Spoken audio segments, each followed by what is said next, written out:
तो आज हम बेसिकली मोमेंटम से स्टार्ट करेंगे।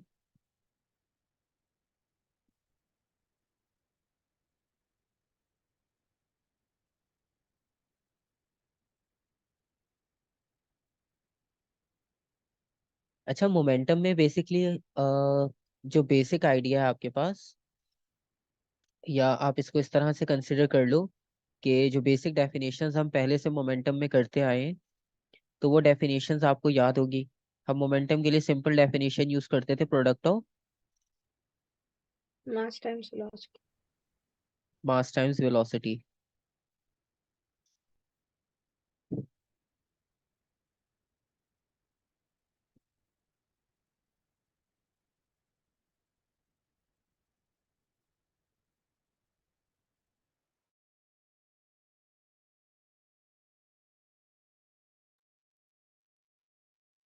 तो product of mass and velocity आपके पास मोमेंटम के इक्वल होता है। और दूसरी बात ये कि ये तो हम इसकी साइंटिफिक डेफिनेशन लिखते हैं, अगर हम कॉन्सेप्चुअली इसको डिफाइन करें तो हम इसे कहते हैं क्वांटिटी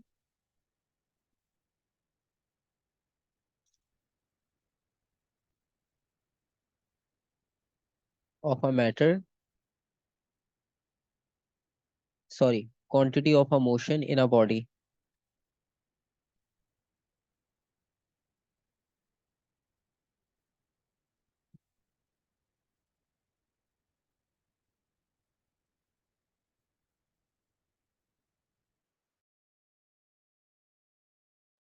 तो जो मोशन की क्वांटिटी होती है उसे हम कहते हैं मोमेंटम सिंबल। और इसका बेसिक फॉर्मूला हमने पढ़ा था, P is equals to mv।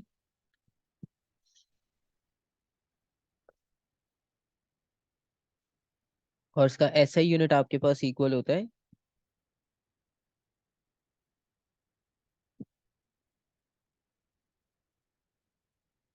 Kilogram metre पर सेकंड। और एक और यूनिट किसके इक्वल होता है?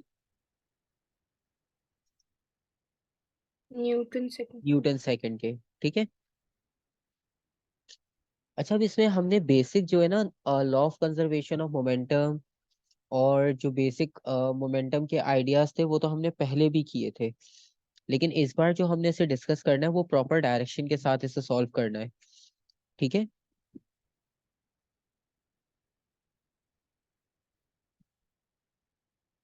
तो अब हम इसे प्रॉपर डायरेक्शन के साथ जब डिस्कस करेंगे तो उसे हम बेसिकली कंक्लूड करते हैं चेंज इन मोमेंटम में।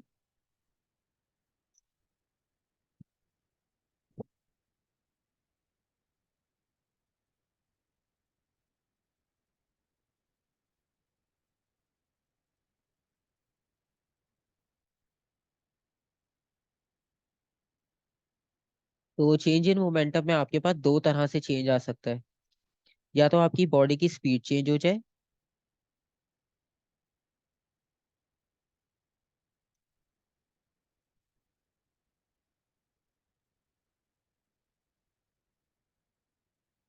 और दूसरा कि आपके पास डायरेक्शन चेंज हो जाए।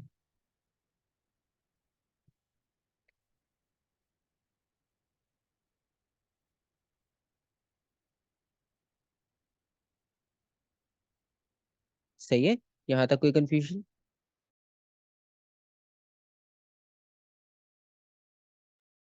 तो डायरेक्शन में भी चेंज आ सकता है, स्पीड में भी चेंज आ सकता है। और डायरेक्शन में चेंज की अगर हम बात करें तो लेट्स सपोज अगर हमारे पास एक एग्जांपल हो इस तरह से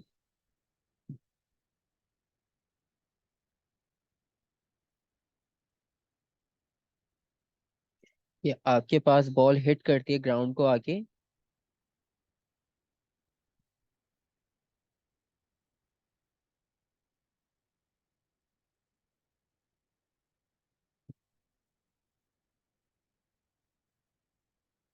और फिर जाती है वो अपवर्ड डायरेक्शन में। ठीक है।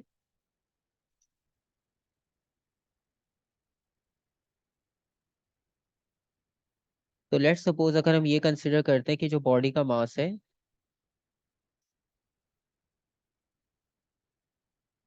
वो 0.5 kg है, और इसकी जो डाउनवर्ड वेलोसिटी थी वो 10 मीटर पर सेकेंड है, और जो फाइनल है वो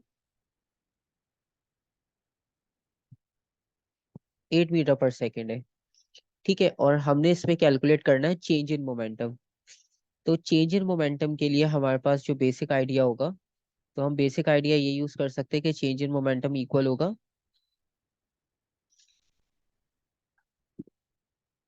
final momentum minus initial momentum. और इसका मतलब ये हुआ कि ये M V minus M U, और इसमें से अगर हम मास को कॉमन ले लें, तो मास कॉमन आने के बाद वी माइनस यू के इक्वल हो जाएगा। ये आ गई आपके पास चेंज इन मोमेंटम की डेफिनेशन और उसकी इक्वेशन। और अगर आप इसको अप्लाई करते हो अपनी एग्जाम्पल पे, तो अपनी एग्जाम्पल पे जब हम इसे अप्लाई करेंगे तो हमें चाहिए डायरेक्शन। ठीक है, तो जब हम इसे डायरेक्शन के साथ सॉल्व करेंगे, तो डायरेक्शन के साथ सॉल्व करने का मतलब ये हुआ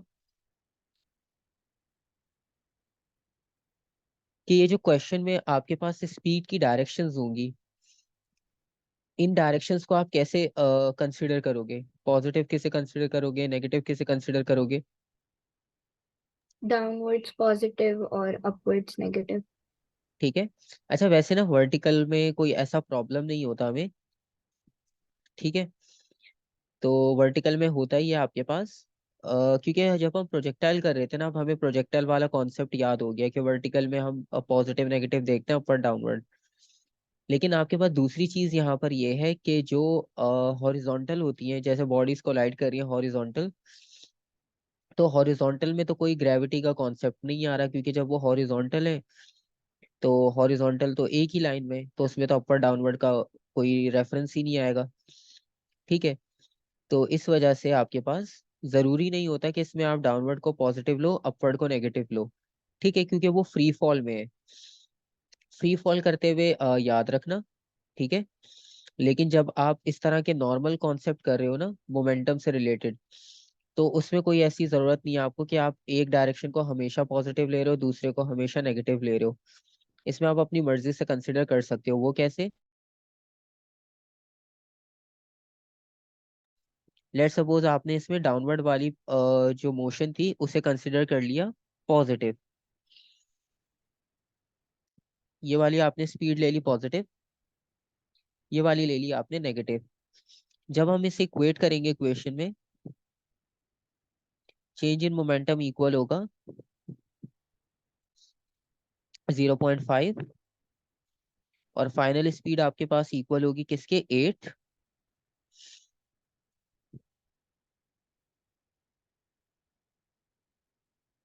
अच्छा, ये हमने अभी लिया नेगेटिव, तो हम इसके साथ इसका माइनस का साइन भी लगाएंगे। -8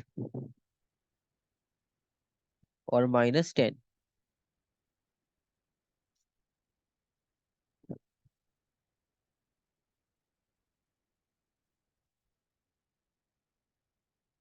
तो ये हो जाएगा -18। -18 का मतलब -9। अच्छा, अब ये जो इसमें माइनस साइन आया है, इस माइनस साइन का क्या मीनिंग होगा?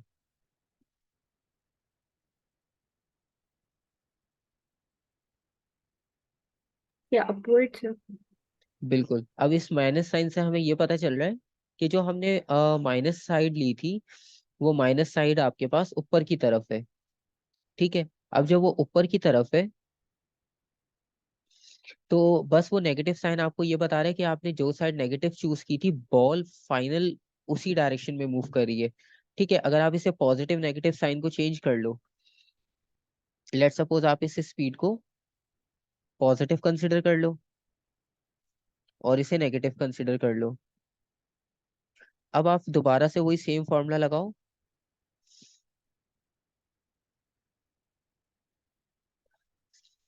तो दोबारा आप इसे पॉजिटिव के साथ जब यूज करोगे, तो ये हो जाएगा 0.5। फाइनल स्पीड है पॉजिटिव इस बार, लेकिन जो इनिशियल है वो नेगेटिव है।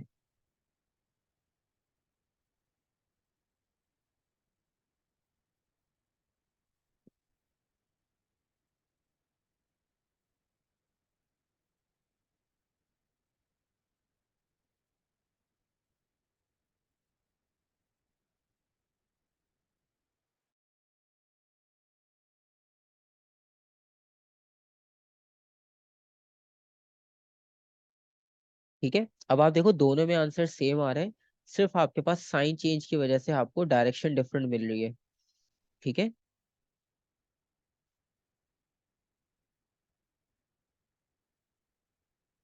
यहाँ तक कोई कंफ्यूजन? नहीं सर। ठीक है, तो ये आपके पास हो गया 9 न्यूटन सेकेंड।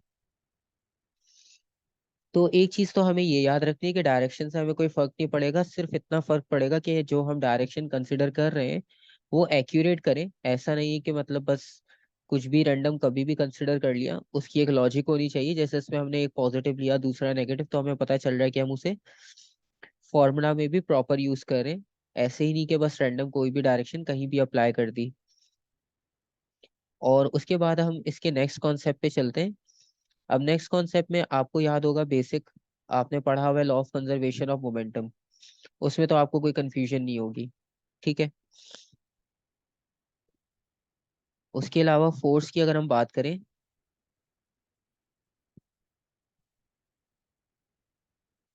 तो फोर्स की दूसरी डेफिनेशन भी मोमेंटम के साथ आप लिख सकते हो, rate of change of momentum.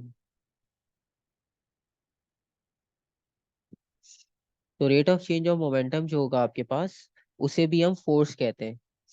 ठीक है, अब rate of change of momentum को हम फोर्स कहते हैं, इसका मतलब ये हुआ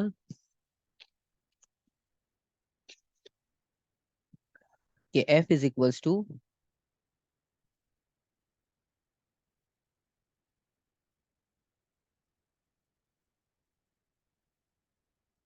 delta P over delta T, और मोमेंटम आपके पास mv ओवर टी के इक्वल हो जाएगा। और इसमें से आप v ओवर टी को अगर सेपरेट लिखो,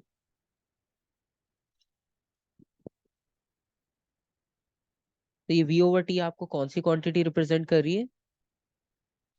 एक्सेलरेशन। एक्सेलरेशन। ठीक है, तो ये आपके पास F equals to M A के इक्वल हो जाएगा। सही है, तो आपके पास इस तरह से फोर्स की एक और definition rate of change of momentum भी बनती है। सही है यहाँ तक? जी सर। और अगर आप इस डेफिनेशन को देखो, तो इस डेफिनेशन में आपको एक चीज क्लियरली पता चल रही है कि अगर आपका टाइम इंक्रीज होता है, ठीक है,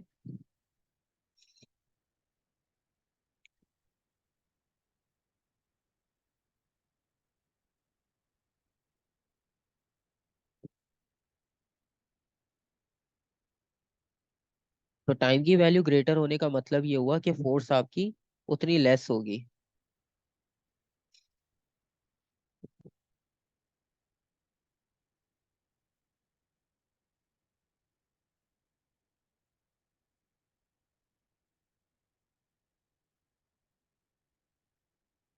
एंड वाइस वर्सा।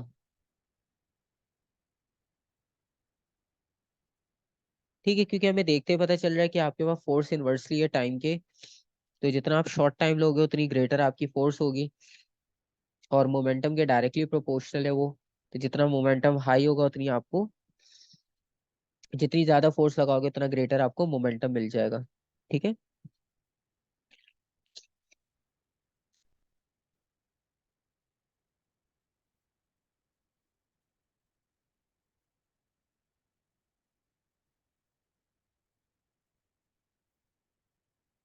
और उसके अलावा अगर हम इसमें और क्वांटिटीज को डिस्कस करें,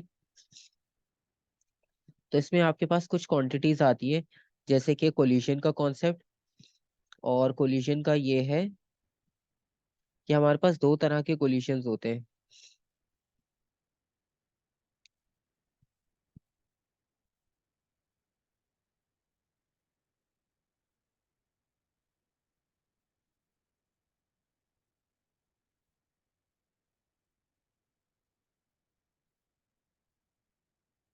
एक होता है आपके पास इलास्टिक,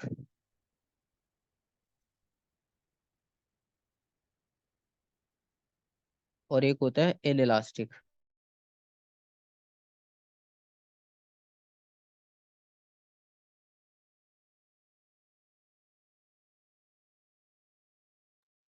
अच्छा, इलास्टिक कोलिशन अगर आपने कहीं पढ़ा हो या पहले कहीं पर देखा हो, तो बेसिकली इलास्टिक कोलिशन एक आइडियल कंडीशन है।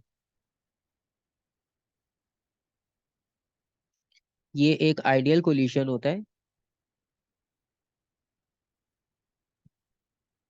हम इसे आइडियल कोलिशन इसलिए कहते हैं क्योंकि इसमें आपके पास सब चीजें जो है वो कंजर्व रहती हैं, इसमें कोई एनर्जी का लॉस नहीं होता। इसमें आपको एफिशिएंसी 100% मिलती है, जो कि सिर्फ अजम्पशन के लिए पॉसिबल है। आपको पता है कि ऐसा प्रैक्टिकली और रियल लाइफ में पॉसिबल नहीं है। ठीक है।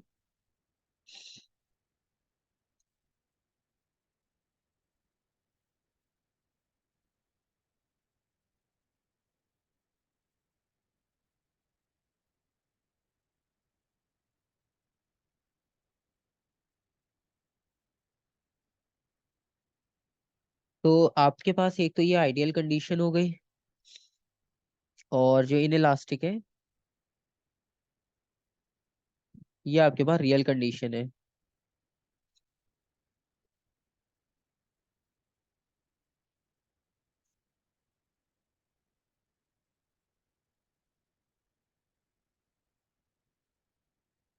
दूसरी बात हम इसमें ये डिस्कस कर सकते हैं कि इसमें कोई एनर्जी का लॉस नहीं है।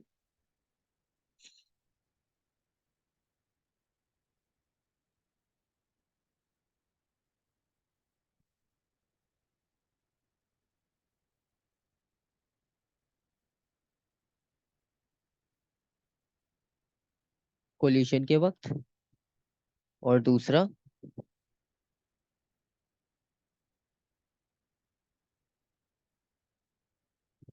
इसमें एनर्जी आपके पास लॉस होगी।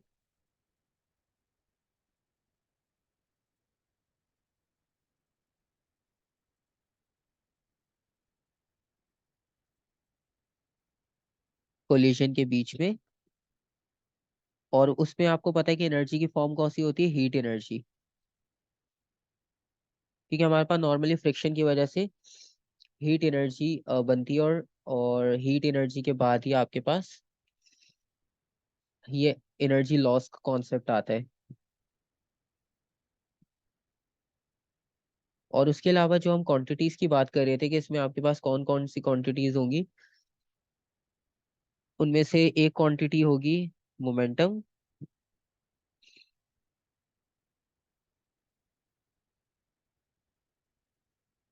टोटल एनर्जी,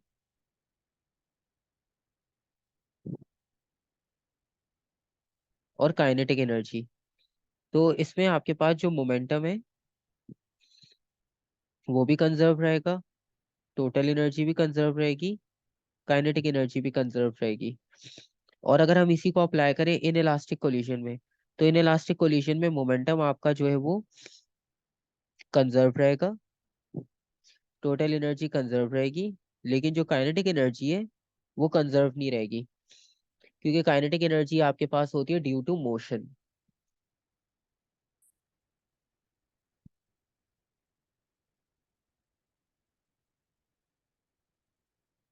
तो जब आपके पास मोशन होगी नॉर्मल, तो मोशन के वक्त आपको पता है कि जब एनर्जी कन्वर्ट हो रही है हीट लॉस में, ठीक है, तो एनर्जी कन्वर्ट होने की वजह से आपके पास वो हीट में कन्वर्ट हो रही है, और वो आपके पास कोलिजन 100% एफिशिएंट नहीं होगा, वो आइडियल नहीं होगा, वो इनइलास्टिक कोलिजन होगा।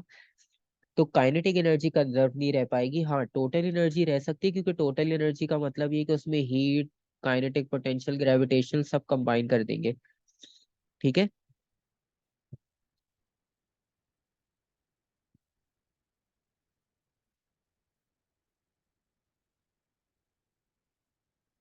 यहाँ तक कोई क्वेश्चन? नहीं सर। ठीक है।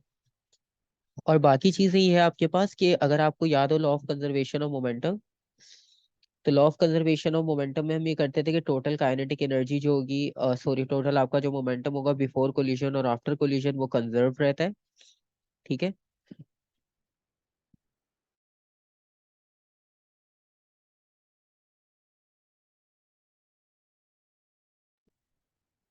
और इसी तरह से अगर आप उसको काइनेटिक एनर्जी पे अप्लाई करोगे, तो आपकी काइनेटिक एनर्जी भी जो है वो इसी तरह से कंजर्व रहती है। ठीक है। और इसमें एक चीज इंपॉर्टेंट है, डायरेक्शन, क्योंकि डायरेक्शन में आपके पास थोड़ा सा डिफरेंस आ जाएगा, क्योंकि डायरेक्शन की वजह से अभी हमने देखा कि वैल्यूज चेंज हो रही है। अगर डायरेक्शन नहीं यूज करोगे तो आपके आंसर्स बिल्कुल डिफरेंट आएंगे। ठीक है, तो अब यहाँ पर हम एक चीज समझते हैं कि डायरेक्शन को आपने कैसे यूज करना है। लेट सपोज अगर हम डायरेक्शन का कॉन्सेप्ट लेते हैं तो डायरेक्शन को हम इस तरह से कंसिडर करेंगे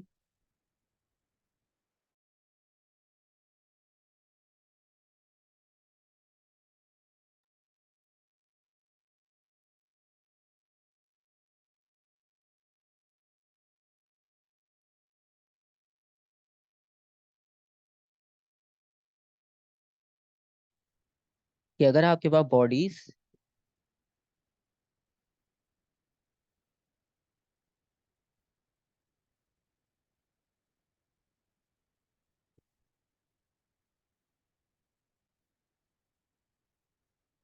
सेम डायरेक्शन में मूव कर रही है,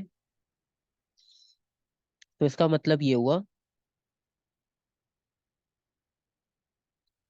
कि हम स्पीड को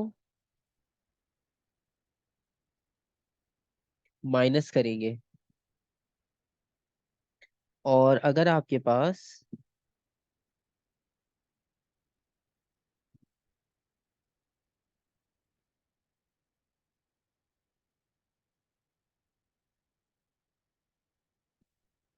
ऑपोजिट डायरेक्शन में मूव कर रही है,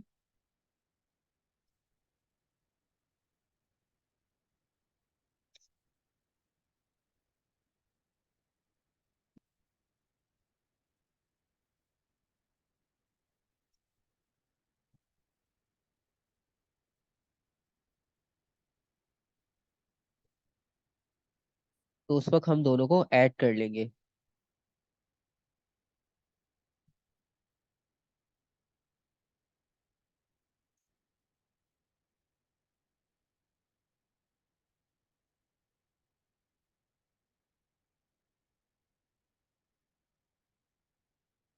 अब इसका कॉन्सेप्ट आपके पास सेम और ऑपोजिट डायरेक्शन का बहुत सिंपल सा है। वैसे तो देखने में सिंपल है, जैसे अगर हम बात कर रहे थे दोनों सेम डायरेक्शन, तो सेम डायरेक्शन फॉरवर्ड भी हो सकती है, बैकवर्ड भी। और ऑपोजिट में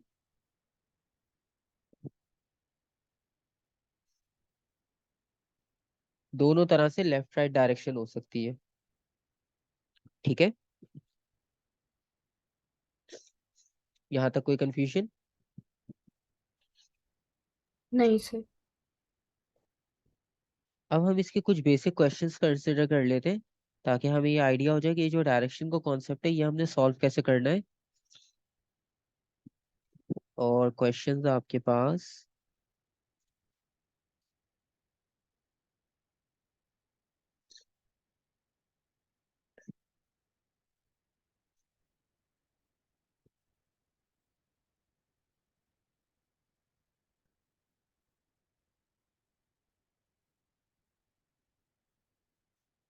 एक ये क्वेश्चन है आपके पास।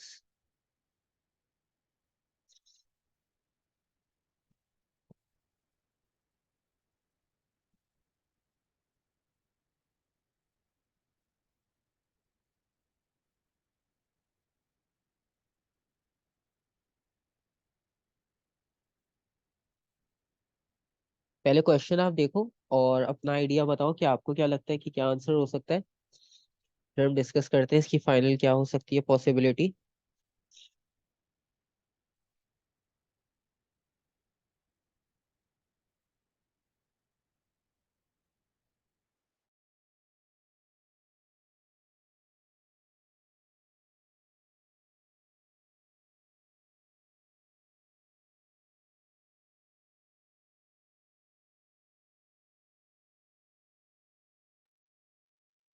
अच्छा, इसमें सबसे पहले इंपॉर्टेंट चीज कि दो इक्वल मासेस हैं, एक्स और वाई। ठीक है, और वो दोनों मूव कर रहे हैं एक दूसरे के डायरेक्शन में, मतलब ऑपोजिट डायरेक्शन में जा रहे हैं बेसिकली वो। तो ऑपोजिट डायरेक्शन में जा रहे हैं, उसमें सबसे पहली चीज एक और आ गई कि फ्रिक्शनलेस सर एयर टाइप है। जी। सर दोनों मूव कर रहे हैं ना एक दूसरे की तरफ। हाँ, हाँ मतलब दोनों एक दूसरे की डायरेक्शन में मूव करें, ठीक है, तो दोनों की डायरेक्शन ऑपोजिट है, और उसमें जो है वो फ्रिक्शनलेस एयर ट्रैक है, ठीक है, और दोनों की स्पीड्स आपको गिवन है, और वो कह रहे हैं कि इलास्टिक कोलिजन हो रहा है, तो इसका मतलब है सब कुछ आइडियल होगा इसमें। तो अब आपने ये बताना है कि इनकी फाइनल वेलोसिटीज क्या होंगी।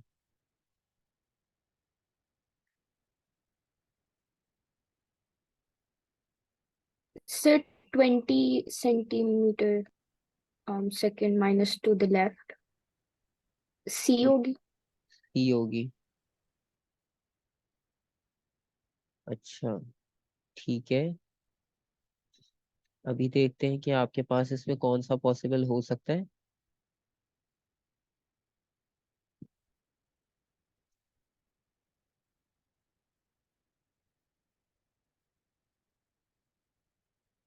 अच्छा, इसमें आपके पास जो वेलोसिटीज होंगी ना, अभी हमने एक चीज डिस्कस की थी कि जब बॉडीज आपके पास ऑपोजिट डायरेक्शन में मूव होती है तो उनकी स्पीड्स आपके पास ऐड हो जाती है, ठीक है,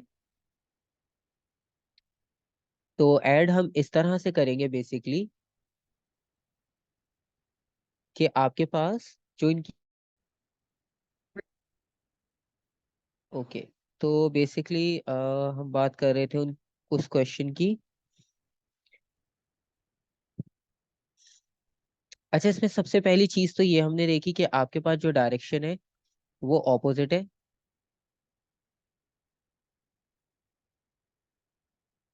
और इसको समझने के लिए आप एग्जाम्पल लो स्नोकर बॉल्स की, कि जब हम स्नोकर में एक बॉल वाइट बॉल को जब आप वहां पर स्ट्राइक करते हो और वो जाके रेड को हिट करती है, तो पहले स्पीड वाइट की ज्यादा होती है कोलिजन से पहले, और जब वो कोलाइड करती है तो वो रेड बॉल जो रेस्ट में थी वो रेड बॉल मूव करना शुरू कर देती है और वाइट बॉल स्पीड डिक्रीज हो जाती है, ठीक है,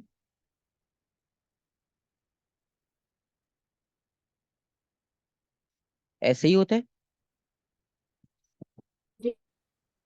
ठीक है। तो अगर आप इसको अप्लाई करो इलास्टिक कोलिजन पे, इलास्टिक कोलिजन में तो कुछ भी लूज नहीं होगा, तो इसका मतलब ये हुआ कि दोनों बॉल्स आपके पास 100% बिल्कुल आइडेंटिकल है, दोनों का मास बिल्कुल सेम है, और जब एक बॉल मूव कर रही है दूसरी की डायरेक्शन में, दूसरी मूव कर रही है पहले की डायरेक्शन में, तो जब वो कोलाइड करेगी तो जिसकी स्पीड ज्यादा है, ठीक है, वो आपके पास स्पीड ट्रांसफर कर देगी कम स्पीड वाली बॉल को, और जिसकी स्पीड कम थी तो वो एनर्जी गेन करेगी और उसकी स्पीड पहले से ज्यादा हो जाएगी, ऐसा ही होगा, जी। ठीक है। तो इस हिसाब से अगर आप देखो इलास्टिक कोलिजन को अपने माइंड में रखो, इलास्टिक कोलिजन का मतलब ये है कि आपके पास कुछ भी लॉस नहीं होगा, सारी चीजें आपके पास 100% एफिशिएंट रहेगी, सारी values as it is interchange हो जाएंगी, ठीक है,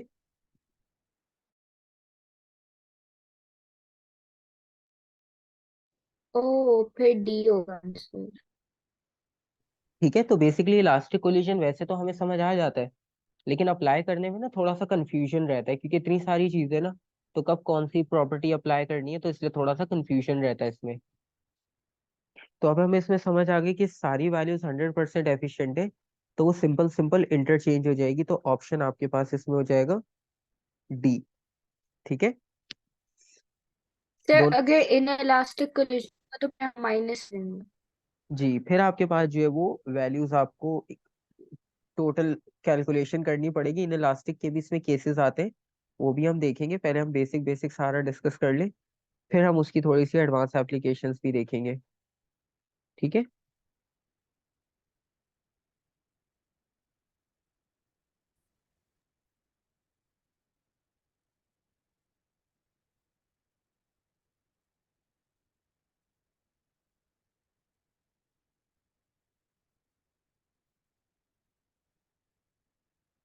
क्वेश्चन नंबर 9।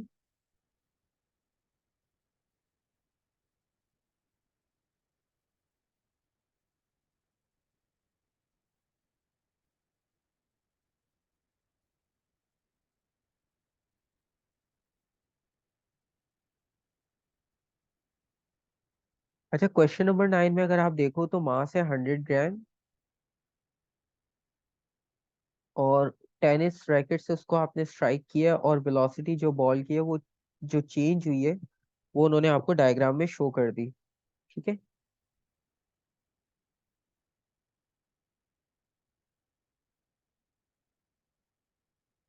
और अब आपके पास जब बॉल मूव कर रही है तो बॉल आपके पास मूव कर रही है फॉरवर्ड डायरेक्शन में और फिर वो स्ट्राइक होकर आई बैकवर्ड डायरेक्शन में।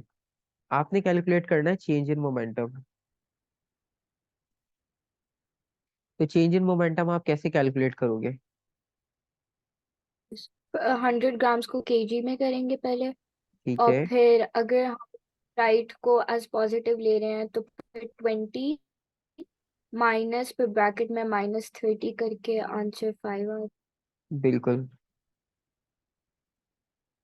तो चेंज इन मोमेंटम आपके पास इक्वल होगा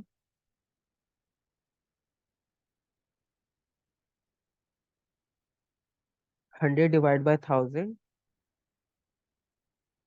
और फाइनल वेलोसिटी है आपके पास माइनस में,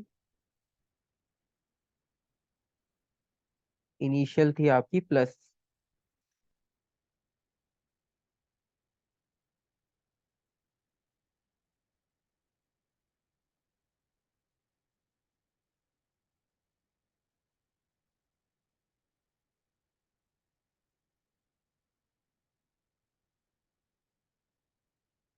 आंसर आ जाएगा आपके पास बी 5 किलोग्राम मीटर पर सेकेंड। ठीक है। तो ये आपके पास मोमेंटम का कॉन्सेप्ट है। बस इस मोमेंटम में आपको डायरेक्शंस के साथ थोड़ा सा प्रैक्टिस करना होगा। ठीक है। और बाकी ये है कि अभी हमारे पास इसके काफी सारे क्वेश्चंस हैं और प्रोजेक्टाइल में भी काफी सारे क्वेश्चंस हैं। तो फिर हमारे पास जो नेक्स्ट टाइम होगा हम नेक्स्ट टाइम इनके क्वेश्चंस कंबाइन सॉल्व करेंगे। ठीक है, काइनेमेटिक्स और मोमेंटम के। सही है।